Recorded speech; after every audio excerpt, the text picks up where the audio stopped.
that same year when Montana hit Dwight Clark in the back of the end zone to win the game. And that just happened to be the NFC Championship game. But I do have to That's all say I this got to though. say. It just happened to be the NFC Championship. I do miss Oops. I do miss that Jerry Jones, that Gerald got his head on straight, because I was loving the fact that he was acting like an unhinged owner and was doing all sorts of stuff. Mm-hmm. I miss that. That Well, you have to figure. Jerry is realizing that his father time is undefeated, and his son, Yeah, he is. Stephen Jones, who I have to respect the business acumen of Stephen Jones. Yeah, he has the a two great of them, mind for the sport. exactly. The two of them know and understand not only the business side, but they understand football. Yeah, Okay, they do. They do. And so I think he is more referring to Jerry Jones. I think Jerry is beginning to understand that. Man, the business acumen of Stephen Jones is good. Why didn't he be the one to run the team? Because Jerry never give that up. But Jerry, the, come on now. Jerry ain't never giving ego, that up. the ego of Gerald wouldn't allow it. I mean, come on. Exactly. See, but Exactly. I miss the days where he was in his luxury box and he shoved his hands down a 20-year-old woman's skirt. I miss those days of Gerald. That's when the Cowboys were entertaining to me. I miss those days of Gerald. That's when it was fun. That's when, Yes. like you said, that's when it was entertaining. It was entertaining, and of course they were giving you back to back 8-8 seasons too. I mean, that's when it was entertaining to me. The walking piece of mediocrity that is the Dallas Cowboys, because they will never figure out that their best weapon is not Dak Prescott. And people hate me for saying that, but I don't care. It's the truth.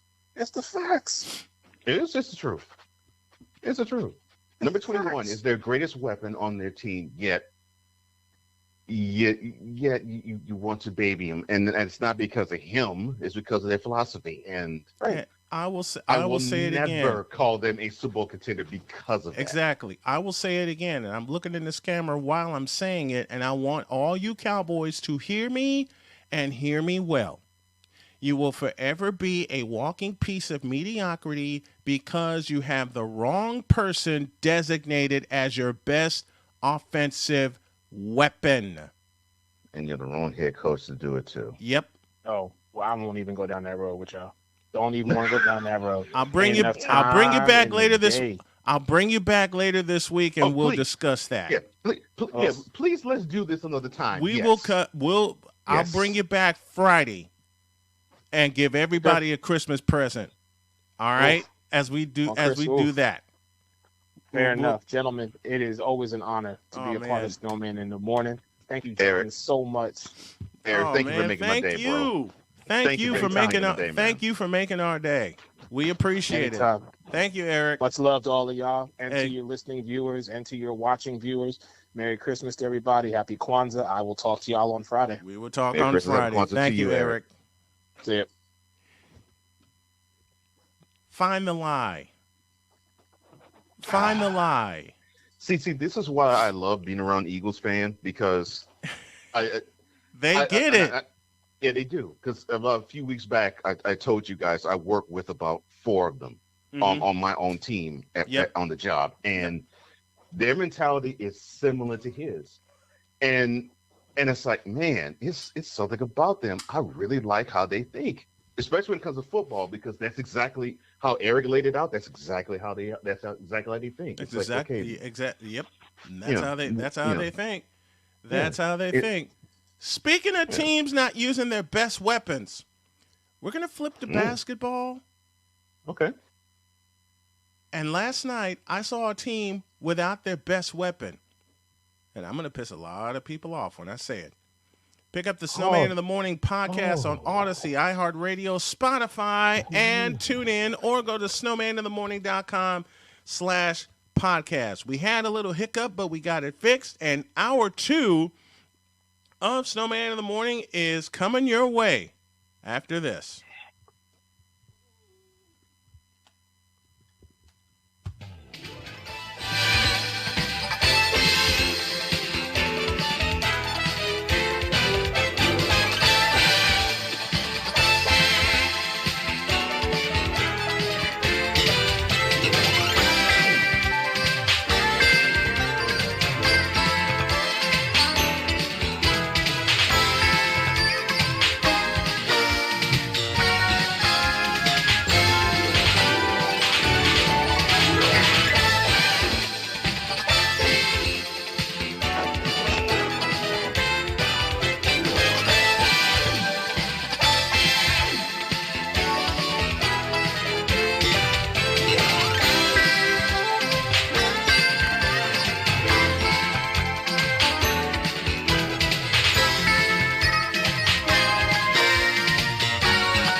There we go. Hour 2 of Snowman in the Morning begins with me saying the Los Angeles Lakers are finished. Oh.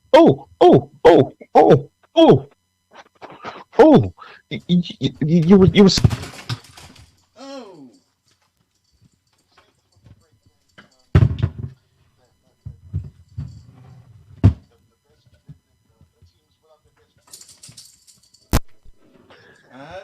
Oh. I had a crash here, folks. So give me a moment to get my set back together here because I had Lucy, my little dog, in my lap, and she got wrapped around one of the cords. Oh no, that's okay. Let's do this again. Friendly fire.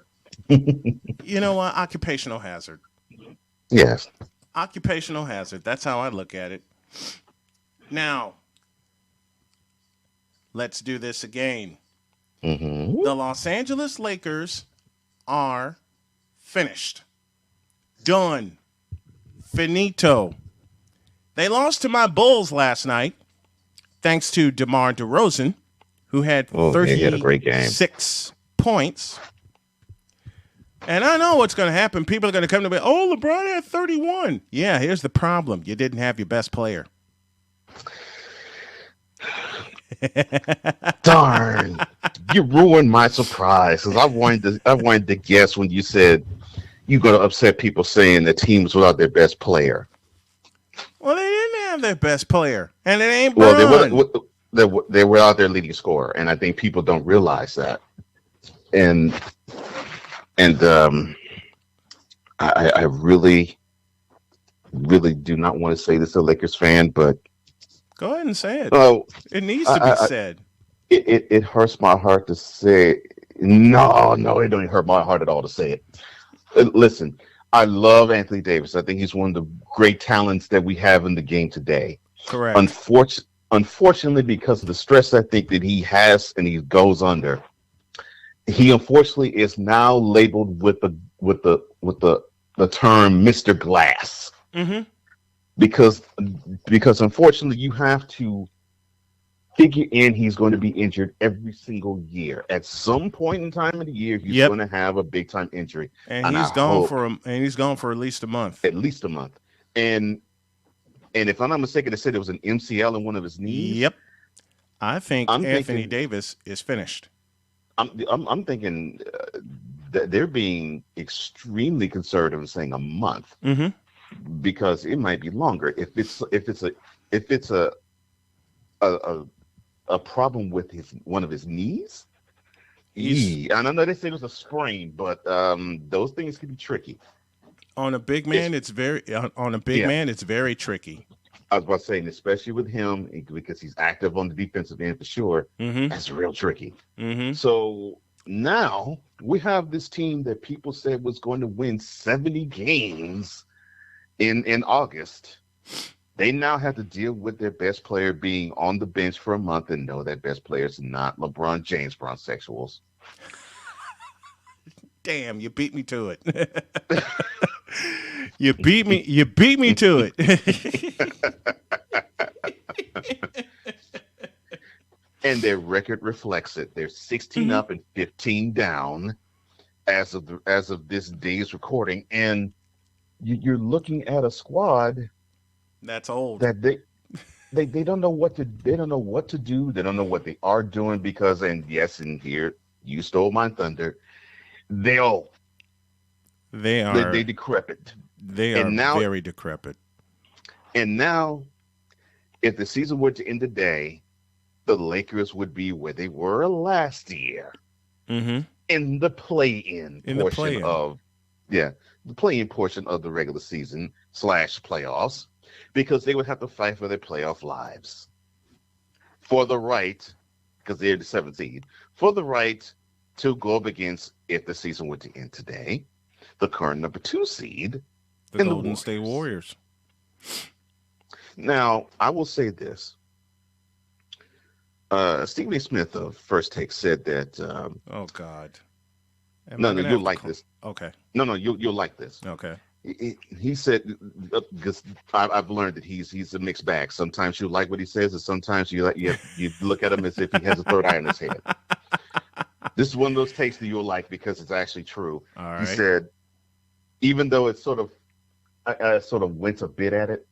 He said, "I'll give the Lakers." But you have to understand this was like about not like maybe mid-October, Okay. late October. Mm-hmm.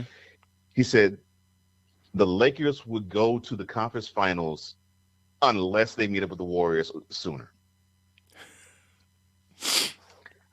Meaning, if they meet up with the Warriors the first round, or they meet up with Warriors in the conference semifinals, the Warriors will kick them out. I smile a bit, but I also will make an addendum to that as well. Yes, Warriors. I'll also add the Suns to that. Same. They meet up with if they meet up with the Suns in the first round of conference They're semifinals, the Suns will dead. boot them out. They're dead. Because the one thing that both those teams do that makes it difficult for the Lakers to even come close to matching that is they force you to play defense because they move the ball around. They're unselfish with the ball. Mm-hmm. And I'm saying this with knowing that each team has dynamic scorers on it. Yep. Stephen Curry for the Warriors and Devin Booker for the Suns. Mm-hmm. Even with those dynamic scorers, they are so unselfish with their play that they allow for the ball to move. And if a ball moves, it makes a defense have to scurry. It makes the defense have to move. It makes the defense have to be athletic. It makes the defense have to scramble. And for a team that is old and curmudgeoned and as get off my lawn as the Lakers are, they do not want to run from one sideline to the other to chase a ball. Nope. 48 minutes a game. They really don't. Let alone at least 4, if not 5, definitely not 6, and most certainly not 7. The goose is cooked. We have The goose tried is cooked. saying this We have Yeah. tried saying this since August. How Uh, can a team? This is a question that I still haven't heard the answer to, other than you and a few others. How can a team where their core is made up of a 37-year-old, mm-hmm. a 33-year-old who was extremely selfish with the ball? Yes, I know, walking, talking, triple double. He's extremely selfish with the ball, Walking, talking, triple double my ass. and their centerpiece is not the guy who unfortunately is injured now, is not the leading scorer of his team, and it's not the guy who's in his prime, but it is the 36, in 10 days to be 37-year-old point guard slash small forward slash Slash. Yep. GOAT question mark. You gonna do If that I to had a me? if I had a camera, I would show you the look I would pass along to you. I don't think I need it. And you're going to win a championship with them. I don't understand it. And then, of course, you had people push back and say, "Well, they got some young pieces, and look, that they have 6 Hall of Famers. They have championship pedigree. That's going to bring them the Hall of Fame." No, no, no. These Because you Laker got to fans rely on actually think they're the Bulls of 95, 96. Rajon Rondo. He has mileage on his tires. You got Dwight Howard, mileage on his tires. So you mean to tell me that a team comprised of these guys, they are your key components, they're going to bring you this chip? No. No. You would have to rely on you would have to rely on your younger pieces. That is who you have to rely on to make this work. I just you have to rely on a Taylor Horton Tucker. That's the type of guy you have to rely on to make the pieces work. You have to rely on a Malik Monk without a shot. You have to rely on a Malik Monk. And the last I checked, both of those individuals, they could play good in stretches, Mm-hmm. and you don't know where they are in other stretches. And you mentioned exactly what I was going to say. And both those guys have one thing that messes them up and messes the Lakers up. They have no shot. None. And we have and I know we both have told you Lakers fan, Lakers Nation, and we definitely told you Bronx Sexuals, you don't have a team that has a reliable shooter. You don't. Did you say reliable? Yes, reliable. Not prolific. Not prolific. Mm-hmm. Not voluminous. Reliable. Reliable. Meaning, like let me see if I can think of one. Oh yeah, the one who now owns the record for the most regular season threes made in the NBA. He's so reliable. He could put up 10 3-pointers. He's liable to make more than 4 of them. That's what I'm talking about. And that's his career. Guy, that's his career and that's percentage. His career percentage, not in a stretch, not in a year, for a career. There isn't a guy that you have on the lineup where you could say that. There isn't a guy in your lineup where you could say that to actually hit 4 out of 10. You can barely say you have 1 or 2 who could hit 3.5 out of 10. Mm-hmm. You don't have reliable shooting, and you don't have athletes, which makes your team stuck in cement, and it's not pretty to watch. Mm-mm. It's not. Oh, by the way, how about that DeMar DeRozan? Oh, so speaking of pretty to watch, it's like mid-range game. I tell people this, man. I'm like, look, you all try to poo-poo and say, well, the 3-point shot, that means more. And look, it's not about the 3-point shot. It's about getting as many points you possibly can. Mm-hmm. And if you can make the mid-range work for you, DeMar DeRozan, then it makes you valuable. And I'll be doggone, I'm looking at DeMar DeRozan and the team in which he plays, and that mid-range jumper has his team knocking on the door to the best record in the Eastern Conference. What else can you say? If they keep playing the way they're playing, they're going to run away with the Central Division. Mm-hmm. They're going to fly away with the Central Division. I mean, this is a thing of beauty. 2 seed in the East. Yep. They do their division, and this is a team that only has their makeup has only been 2 months old. Mm-hmm. And they're playing lights out. That's what I find scary about that. Their chemistry is only 2 months old. Mm-hmm. And they have to be put in one of those categories where you'd say, they're a contender. They actually could represent the East in the World Championship Series /finals in June. They actually have what it takes. Yep. And they're playing with teams that have more chemistry than they do. Cavaliers, Bucks, Heat, Nets.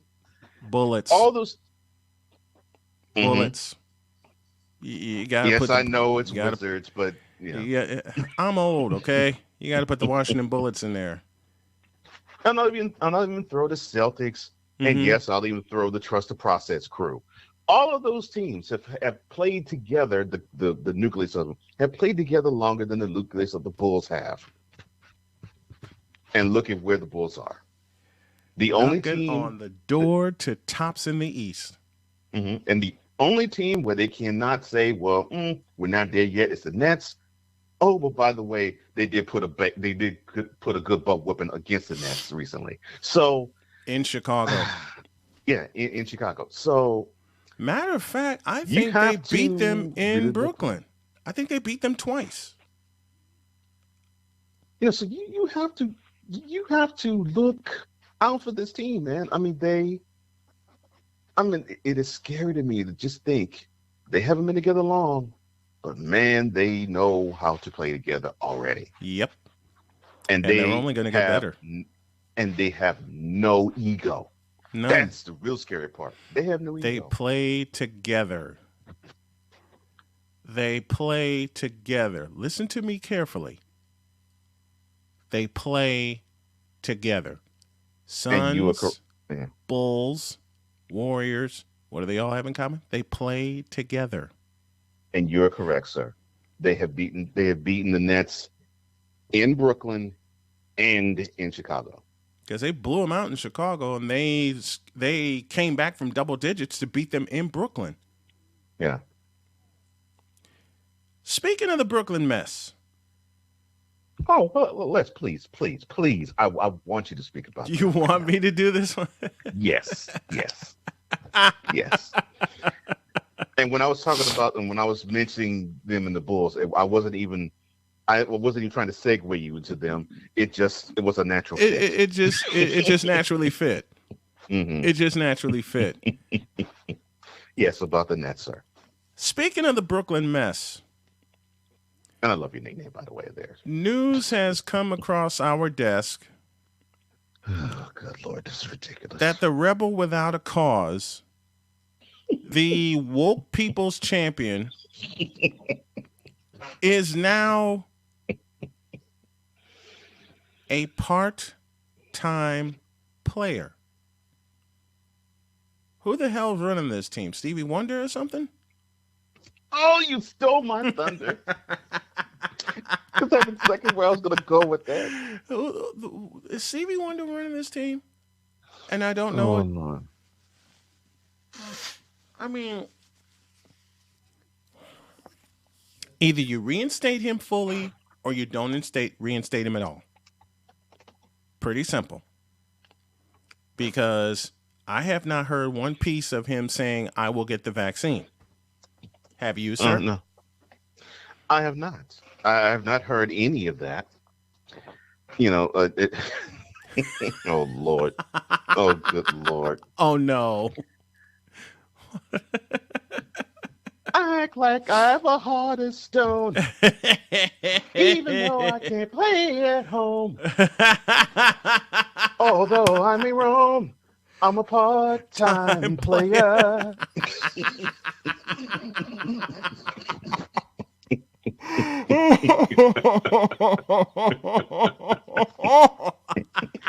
That was a gem, man. That was a gem. Oh, this, this, oh my God. This is This is hilarious to me because the Nets to are me doing too. fine without Kyrie Irving.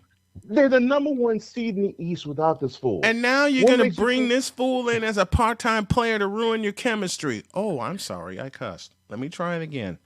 Oh no, you You're going to didn't. bring in this fool to ruin your chemistry. No, you cursed again. Okay, all right, all right.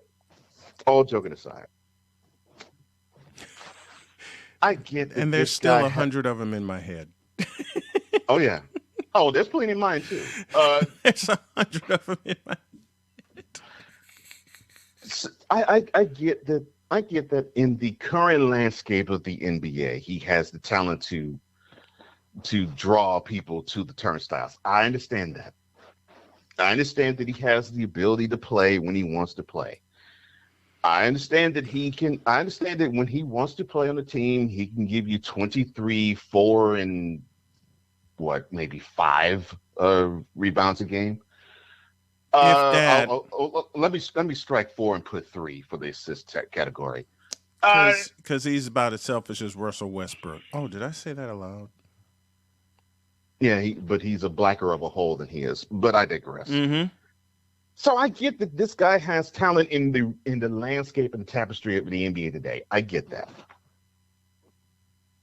What he does not possess is the ability to build around and to engender any type of goodwill and good feelings about, wow, this guy can contribute a lot to the team, and it has nothing to do with his talent. It boggles my doggone mind that we can see this crap, but the Nets can't. I don't understand it. I don't understand because his talent Not is to, not good enough not to to be mention put on this team. Not to mention Kyrie stands can't see it.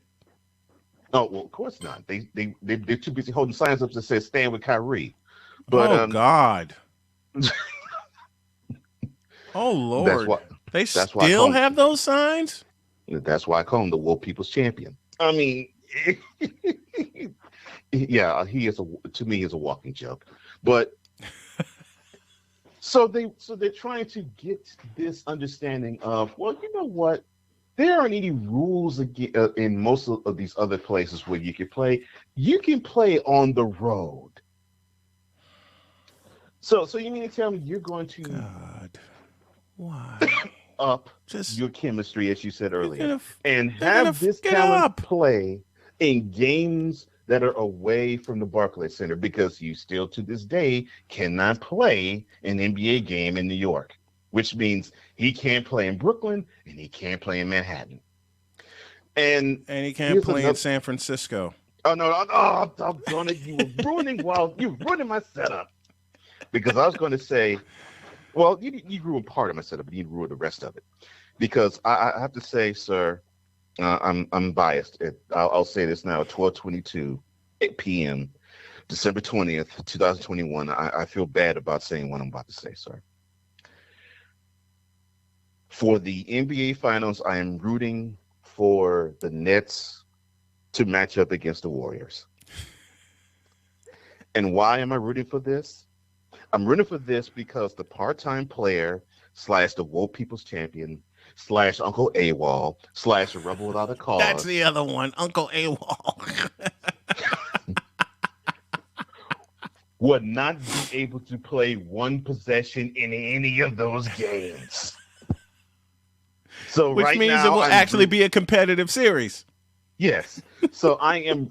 So right now, I have a biased rooting interest in the Nets and a biased rooting interest in the Warriors. I want them to lay waste to every other team in their respective conferences. And it is not because I hate the rest of the teams. It's Right. because I just simply want Kyrie to be had. I want Kyrie to understand how stupid this stance is.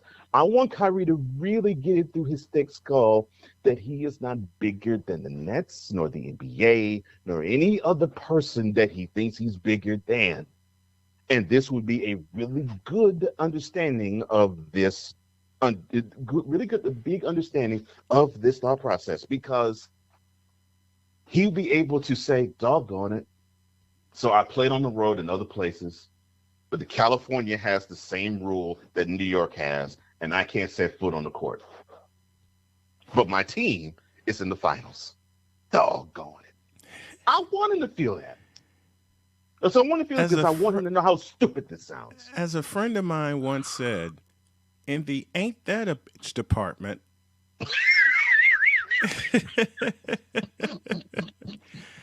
and y'all just saw me put on my glasses, but I I need to do this. I got to send one of these. Oh, I figured you were going to do it. Email Brooklyn Mess. CC Woke Brooklyn People's mess. Champion stands. Oh, this is going to be Subject funny of already. email: he ain't worth it. Oh, good Lord, he sure ain't. Body of email: Mm. I begin with a very simple question. What the hell are y'all doing? Do you think Kyrie is that valuable that you're going to screw up your chemistry by making him a part-time player? Insert joke That's here. sad. You really believe that? Why? If he has not changed his stance and it's almost Christmas, then what makes you believe he's going to change his stance come the new year? You see, my partner just said it a moment ago. There is a big time rooting interest for me with the Nets and the Warriors because Kyrie Irving would not be allowed to play one game, which means the chemistry wouldn't be messed up, which means it would actually be a competitive series. Kyrie Irving is a black hole on offense. He's also a black hole on social media. He's also a black hole in society. What do I mean by that? You got people actually supporting this fish-eyed fool saying stand with Kyrie. Why? Why are you standing with the woke people's champion when he won't get a shot and reclaim the money he's lost? Yeah, he's lost a lot of money. A Yes, lot he of is. money because he won't get a simple shot.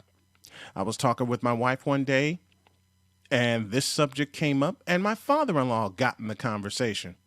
And my father-in-law looked us both in the eye and said, quote, why is he being such a damn fool? Close quote. Father has sense. Now, if my father in law can spit that question out, reading the room, reading what's going on, why can't Kyrie Irving read the room and read what's going on? You see, Kevin Durant has been had. He got convinced by Kyrie to come to Brooklyn. Well, Kevin Durant, I hope you enjoy your Brooklyn career because it ain't going to Why? amount to much. Why be with the Knicks? I know you want to go to New York. But come on, KD. We don't have to be with the Knicks. Let's go with the Nets. We can make our own history. Put our own stamp on things. I believe the word Kyrie also used was culture. Yeah, we can create our own culture. Yeah, Dummy. I have a problem with that. Dummy. You big dummy.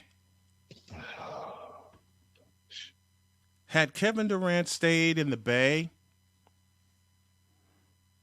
I shudder to think and fathom at the thought of them getting even for the loss with against Toronto in 6 games. But now you're playing KD. You're playing with the woke people's champion who has not played one game all year. Will not play a game for the rest of the year, even though he is instated as a quote part-time player. Insert joke here.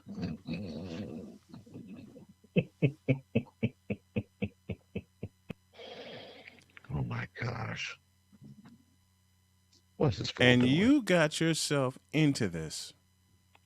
Kyrie allowed himself to get into this. I hope the incoming mayor of New York grows a set and says, you ain't getting off that easy.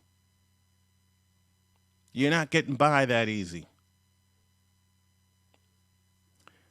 Because, Kyrie, you don't deserve to grace any NBA floor this season or next season or any other time after that. I hadn't believed in you after 11 games at Duke. Even though you hit a championship winning shot, it took a stimulus package to get there. You didn't get it done in Boston, and you sure as hell ain't getting it done now. There's a lot of questions that I have about you, sir. And frankly, I hope every other NBA arena develops a we don't want Kyrie attitude. If you're not going to get vaccinated, then you're not going to play. So my rooting interest has heightened a little bit as well. And, oh, by the way, people say you have the best handles in the league. Nah, bruh. There's a fellow that wears number 30 that has crazier handles than you. Always had crazier handles than you. Works on his game every offseason. And still will have crazier handles than you. All you have to remember is June of 2017 when he crossed you up, broke your ankles, and hit a 3 in your face to seal a championship. Now try to work on your off-the-court handles because they're horrible too. That's another email for another time.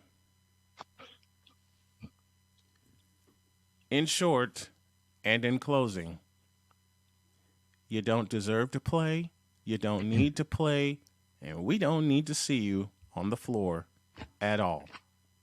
Period. Sincerely, nope.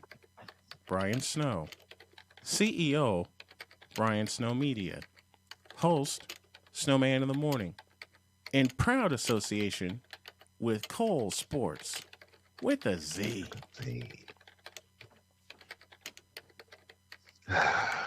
Man, I could not agree with you more. There isn't a syllable of that I disagree with. When I saw that, I figured you would. All I could do was laugh. I'm like, you tell me you want to have this guy play part-time on your team. I wish Steve Nash had the power to veto that move. Yeah. I really wish Steve Nash would step in and say, nah, we don't want him. And I borrow once again from Michael K. I'd release his ass today. I'm with trade him for a box of cookies because they would be more valuable than Kyrie. Yeah, they would. And to think, Jay Spivey's up next. Oh, yes. Mm-hmm.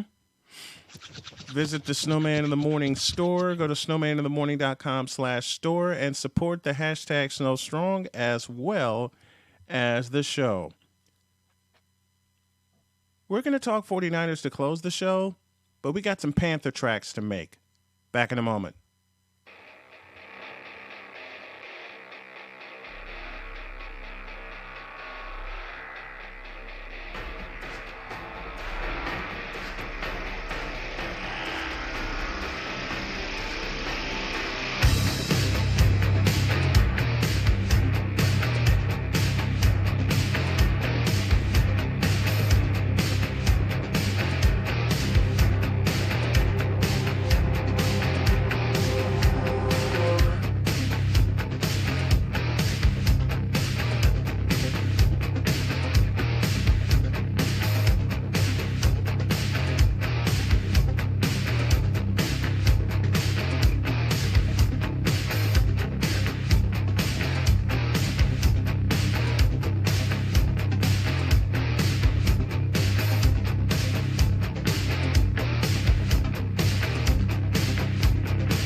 you operate this Twitter thing or this Instagram thing or whatever the heck. You're supposed to know all this stuff.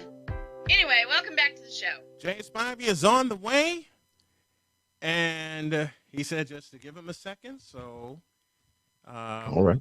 We'll get him on the line here in a moment. I never did revisit the 49ers. I didn't get a chance to because Eric Wilson came in and took the show off the rails, and then we found out about Kyrie Irving, so y'all know how that went.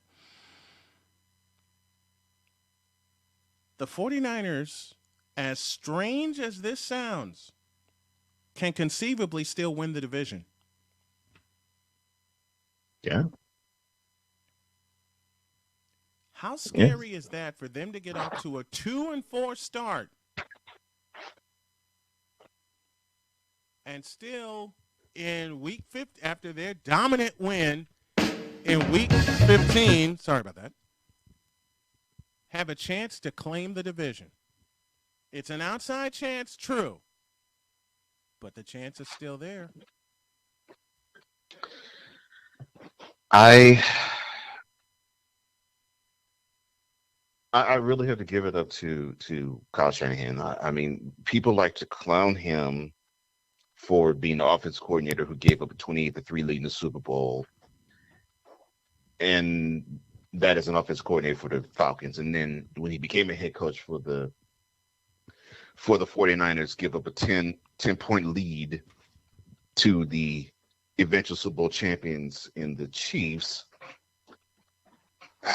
losing a 10-point lead from 7 minutes left in the game. Mm-hmm. But I think what people really have to understand is this guy really studied a lot under his father. The great Mike Shanahan. Yes, and I say that because he coaches his teams a lot in a similar fashion as Mike Shanahan did when he ran the Raiders and then later on the Broncos. Yep.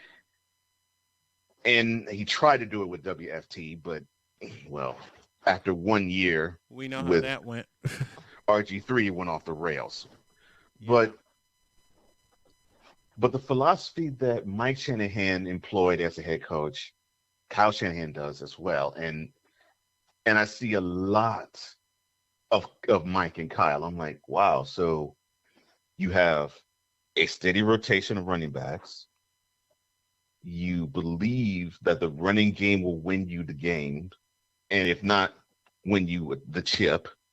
Mm-hmm. You believe that your quarterback has to be intelligent and smart enough to understand how the flow of each game goes, meaning if the flow is teams are committed to stopping the run, that you have the talent to beat them. You know, if they want to continuously stack in the box, you have the arm talent and the intelligence to beat them with the pass. Mm-hmm.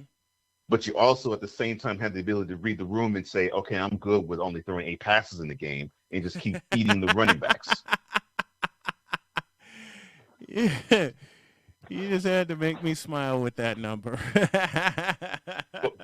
Hey, I mean, that's just facts because that's what happens. It's nothing but facts. He only threw 8 passes in an NFC Championship game, and the Niners scored 37 points. Yeah, and here's another aspect about the Shanahans that I'm liking too. They have they both were bright offensive minds and are, but they seem to have the propensity to turn over the defense to someone they trust, and they allow that person's scheme to shine through. But I get the feeling that I have the feeling this was the case with Mike, because I'm seeing it with Kyle too. It seems like they have the ability of, I want to have this player on the defensive side of the ball. I want this player on the defensive side of the ball. Whatever scheme you're going to run it. Mm-hmm. But I think these pieces here, and it could be just maybe 2 or 3, but I think these key pieces here, I think they'll bring us a chip. I think they'll give us a step closer to bring the chip, because I think they will help us get the ball back so we can just chew up clock on offense.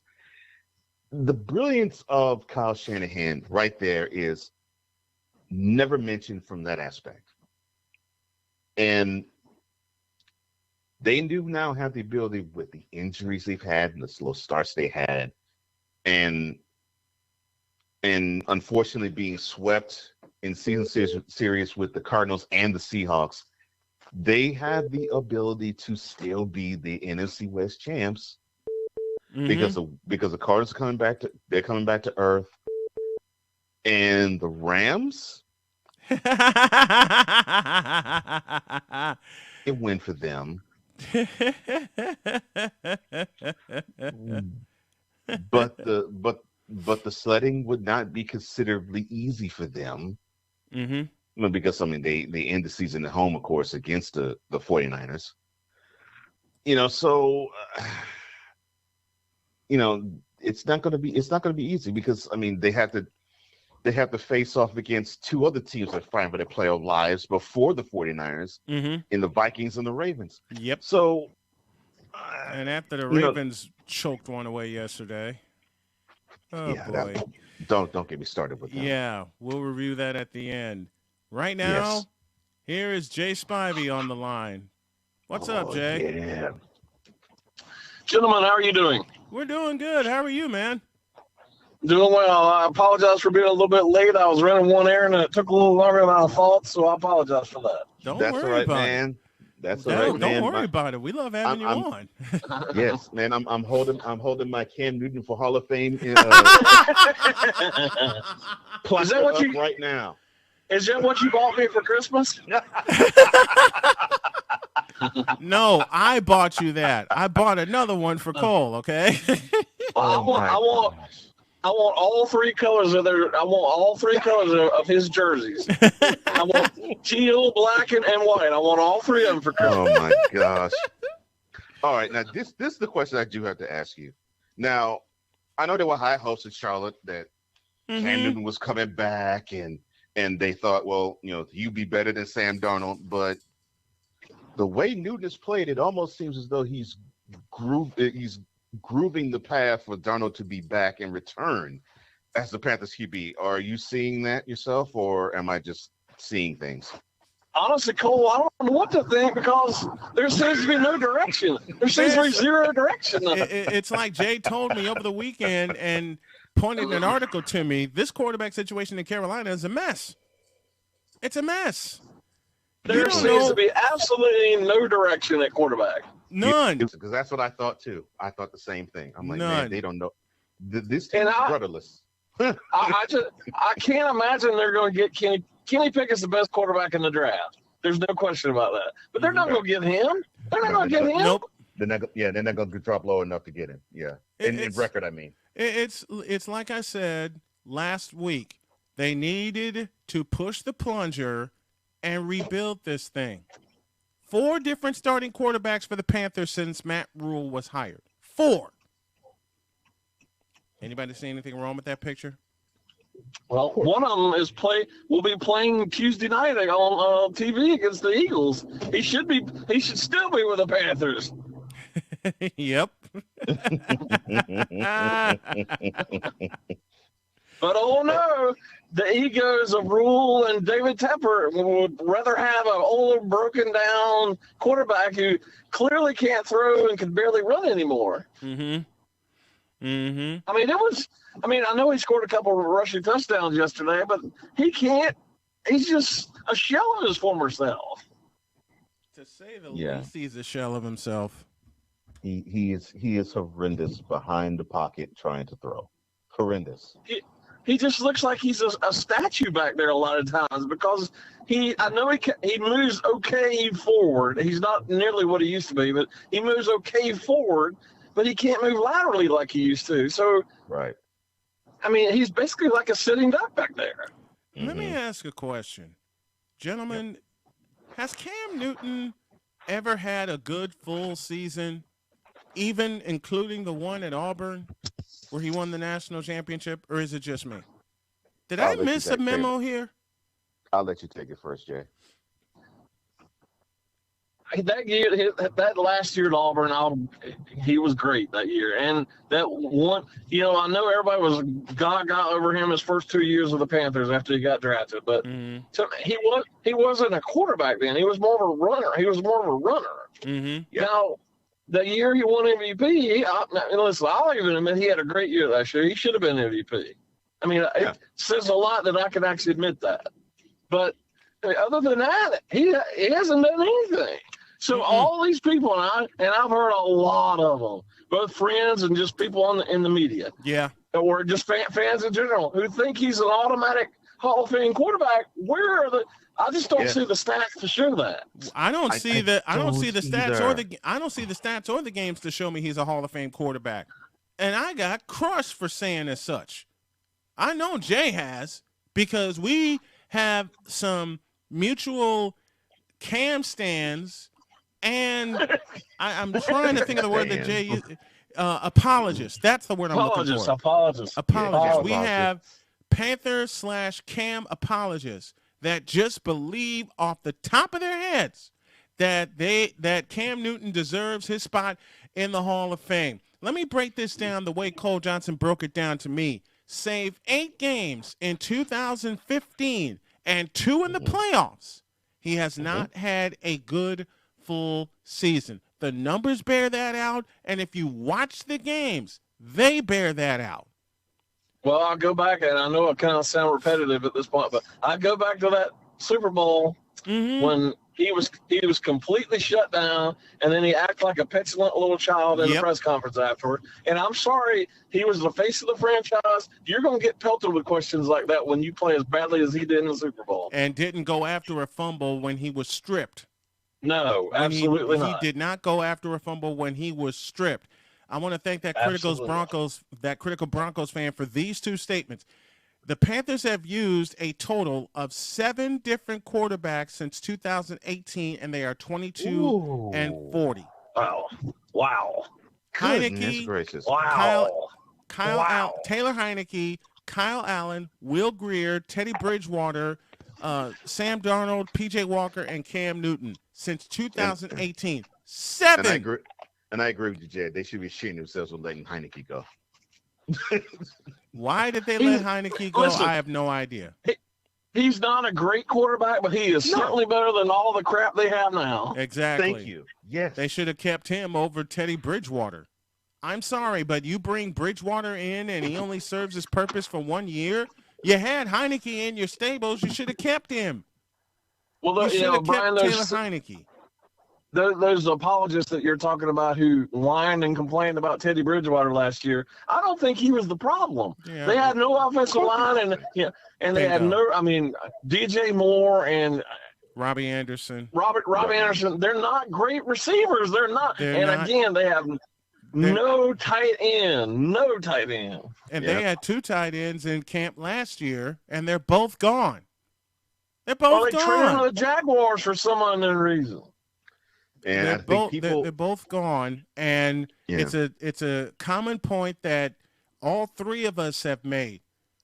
The Panthers did not fix, when they had a chance to fix, repair, or build, the one thing you need to protect a quarterback, and that is an offensive line.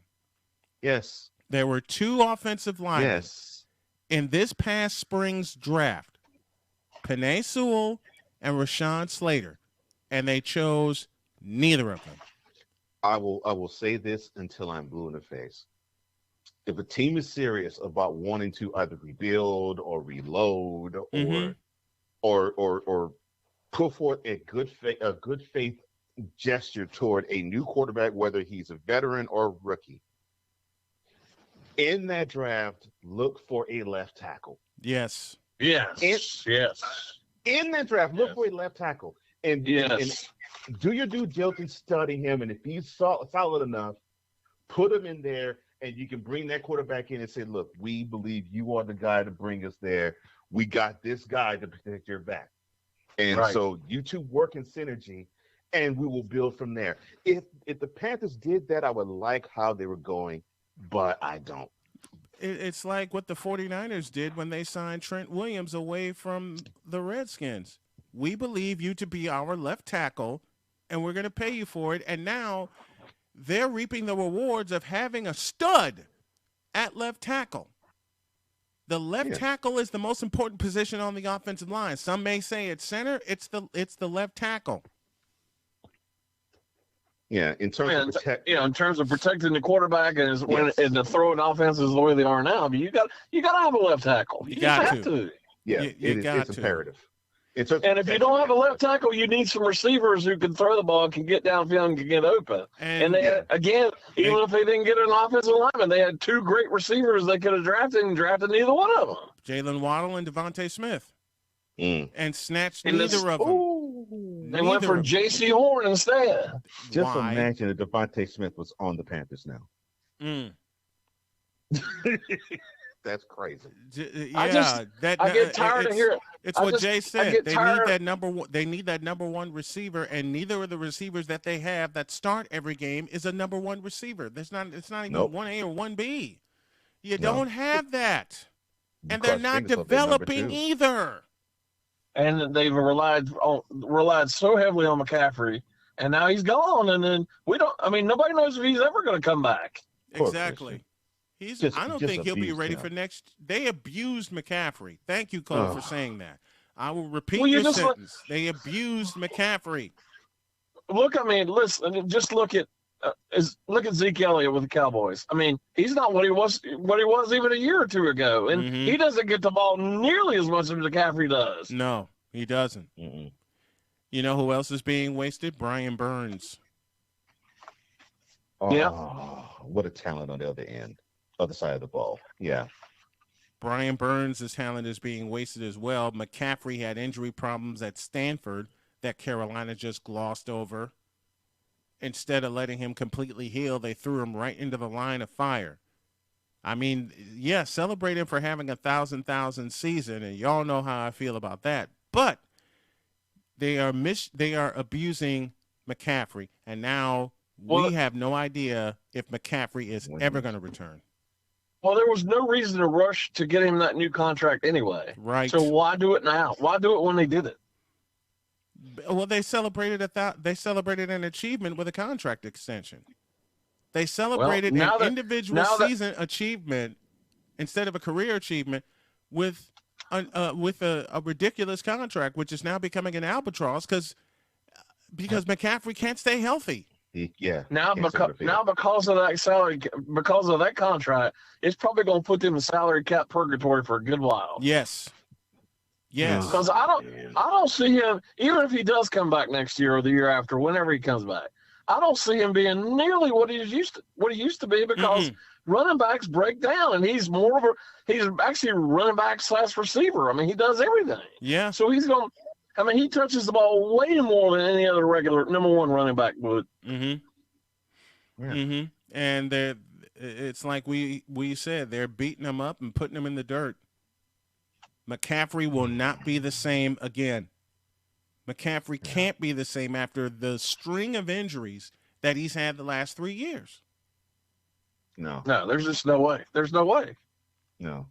And he has made his money by being that multifaceted back, being the back that basically is in the mold of a Marshall Faulk, who he can be the 3-down back. He can run up the middle. He can run to the sides. He can give you the passing game strength in the flat. He can actually be split wide and run a wide receiver route. He can pick up the blitz in pass protection. That was his game, and now that's going to be limited because you can't put a guy who has had that much mileage on him on the field for any longer than he can bear the weight of. And unfortunately, the best days of Christian McCaffrey are behind him, and I want to be wrong when I say that. I'd love to be wrong in saying that, but I don't blame him. I mean, it's not his fault. There's just a lot of people who are injured, especially in the NFL. I don't blame, and I certainly don't blame him for taking the contract. I mean, get the money while you can. I don't blame him for that at all. No, you can't. You can't blame him for that. The Panthers, from David Tepper to Matt Rule to all their offensive coaches, have just abused him. Yes. If you have Ron Rivera there, he'd know how to use him perfectly. And Cole, you mentioned Marshall Faulk. He's the other one to Mm-hmm. have 1,000. Y'all know who the first one is. It's Roger Craig. Roger Craig. Mm-hmm. They want to Yep. use McCaffrey like the 49ers use Roger Craig, but McCaffrey is slight in build. I mean, I love his talent, but he's not a 3-down back. Well, look at I'll use Todd Gurley as an example. I mean, he was a phenomenal running back, Mm-hmm. and then he got Yes, it he was. got that he got that problem with his knee where and now he's out of the league. He went from that good to out of the league in like 2 years. 2 years. And was traded to Atlanta, and he didn't last in Atlanta. Right? No, He did not last in Atlanta. He was supposed to be the Rams' major back for many, many years, but that arthritic knee injury did him in. Yep. And now he's out of the league. And now he's out of the league. And that's unfortunately where McCaffrey is headed. I want to be wrong in saying that. Me too. would I do love to too. be wrong in saying McCaffrey is headed right out of the totally league. I want to be 100% wrong because I love this guy's motor. I love this guy's talent. Yeah. Yes. And yes. The I league love needs his head for the game. Oh, the league needs more people. Not just as a player. The league needs more people like him. Mm-hmm. That can kind of be the focus of the league. Yeah. And kind of the face of the league. I mean, not just him. I mean, there's a lot of people in the league, but people like him. It's good for the league. Mm-hmm. Mm-hmm. Yeah. They are. Mm-hmm. That's Jay Spivey joining me as he does every week, talking all things Carolina Panthers and around the NFL. And Mr. McCaffrey, please heal up. All right, we want to see you back on the field and prove us wrong. Jay, thanks for joining me. I appreciate it. Guys, thank you very much. I hope you both have a great Christmas. Well, I guess we'll do it next week. Yes, we will. All right, sounds great. Have a great Christmas. Merry Christmas, Jay. Merry Christmas to you. Thank you. Appreciate it. Why are you? Oh my gosh.